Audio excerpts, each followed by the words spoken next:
रात के 8:87 पर एक लोकल रेडियो स्टेशन पर अचानक एक अजीब सी आवाज आती है। अगर कोई सुन रहा है तो समझ लो ये मेरा आखिरी संदेश है, मुझे ढूंढो।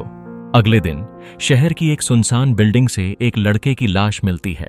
उसके पास कोई मोबाइल नहीं, लेकिन एक पुराना ट्रांजिस्टर पड़ा होता है जिसमें वो आखिरी संदेश रिकॉर्ड था। सवाल ये है, उसने संदेश भेजा था या कोई उसे भिजवाना चाहता था? अनय वर्मा 28 साल का रेडियो जॉकी, जिसे अपनी फील्ड से बोरियत हो गई है। उसके शो की टीआरपी कम हो रही है, लेकिन वह फिर भी हर रात दिल से शो करता है। रागिनी एक 24 साल की लड़की जो ट्रू क्राइम की जुनूनी फैन है। वह किसी भी रहस्य को सुलझाने की आदत डाल चुकी है और किसी भी मामले में सिर घुमा देती है। रोहित मृत युवक जिसकी मौत हादसा नहीं लगती। उसे कुछ दिनों पहले ही रेडियो स्टेशन पर एक कॉल आई थी।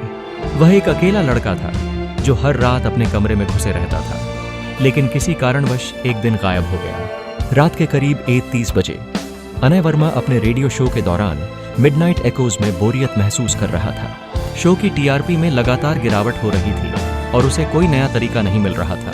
जैसे ही उसने अपना माइक्रोफोन ऑन किया, अचानक एक अजीब सी आवाज आई। अगर कोई सुन रहा है तो समझ लो, मुझे यहां से निकालना है, मुझे बंद किया गया है, ये लोग मुझे मार देंगे। यह एक साधारण प्रैंक कॉल लग रही थी, लेकिन अनय ने महसूस किया कि यह केवल एक मजाक नहीं था, यह किसी की आखिरी आवाज हो सकती थी। उसने बिना सोचे समझे उस संदेश को आगे प्रसारित कर दिया। अगले दिन खबर आती है कि एक लड़के की लाश एक सुनसान बिल्डिंग से मिली है। पुलिस के मुताबिक उसकी मौत हादसा नहीं बल्कि किसी और कारण से हुई थी। लाश के पास एक पुराना ट्रांजिस्टर पड़ा था जिसमें वही आवाज रिकॉर्ड हुई थी जो अनय ने अपने शो में सुनी थी। अनय घबराता है और इसे सिर्फ एक संयोग नहीं मानता।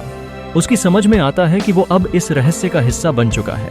जब अनय इस मामले की जांच शुरू करता है तो उसे रागिनी नाम की एक लड़की से मदद मिलती है। रागिनी एक सशक्त और जुनूनी क्राइम फैन है जो पिछले कुछ सालों से ऐसे ही रहस्यों को सुलझाने में माहिर हो चुकी है। वह बताती है कि वह उस ट्रांजिस्टर में कुछ गहरे संकेत महसूस करती है जिन्हें अनय समझ नहीं पा रहा था। दोनों मिलकर उस बिल्डिंग तक पहुंचते हैं जहां से वो संदेश आया था। वहां की खामोशी और अंधेरे में कुछ ऐसा था जो चुपके से उन्हें अपनी ओर खींच रहा था। वहां उन्हें एक पुराना रेडियो ट्रांसमीटर मिलता है जो किसी गुप्त नेटवर्क से जुड़ा हुआ था। रागिनी के मुताबिक इस ट्रांसमीटर का इस्तेमाल किसी ने जानबूझकर किया था ताकि वह उस संदेश को रेडियो के माध्यम से प्रसारित कर सके। जैसे जैसे वे इस राज के करीब पहुंचते हैं, रागिनी गायब हो जाती है। अनय की जिंदगी अब ड्रामा और खौफ में बदल चुकी है।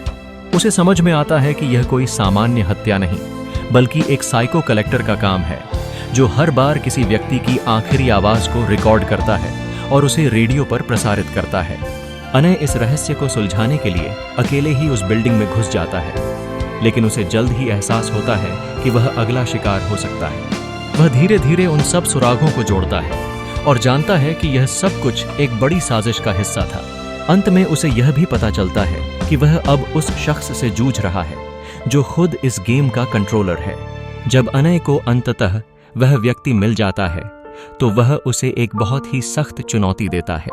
वह यह साबित करता है कि वह खुद इस खेल का हिस्सा था। अंतिम दृश्य में अनय एक अंधेरे कमरे में आंखें खोलता है और सामने वही पुराना रेडियो देखता है। रेडियो से फिर वही आवाज आती है, अगर कोई सुन रहा है तो समझ लो, ये मेरा आखिरी संदेश है। कहानी का सस्पेंस तब और बढ़ता है जब हम समझते हैं कि शायद अनय भी अब उस कलेक्टर का अगला शिकार बन चुका है। क्या आपको भी इस रहस्य का हल मिल पाया? अगर आपको यह कहानी पसंद आई हो तो हमें फॉलो कीजिए और जानिए अगली बार एक और रहस्य की गहराई में।